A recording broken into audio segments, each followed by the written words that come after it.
Hello guys, welcome back my YouTube channel official. सर्दी के मौसम में एक दिन महाराज कंजूस गर्म पानी से नहाने गए, लेकिन शावर ऑन करा तो ठंडा पानी आने लगा। महाराज ने तुरंत मंत्री ज्ञान अधूरे को गीजर के निरीक्षण के लिए बुलाया। महाराज, इसका तो तार जल गया। ये गीजर हमारे परदादा ने लगवाया था और 3 पीढ़ियों में ही इसका तार जल गया। ऐसा तार लगाओ कि आने वाली 100 पीढ़ियों तक चले।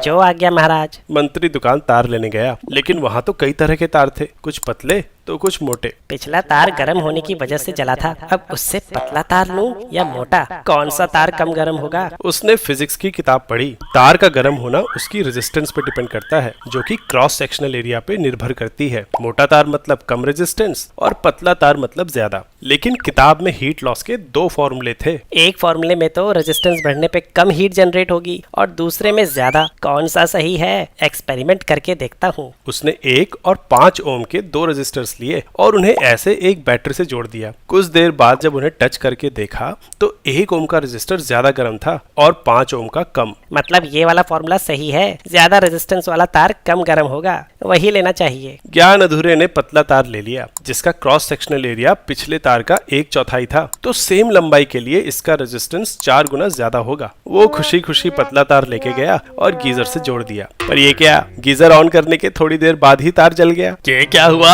हमारी तो 100 पीढ़ियों की बात हुई थी, ये तो 1 घंटे भी नहीं चला। तुम्हें इसका दंड मिलेगा।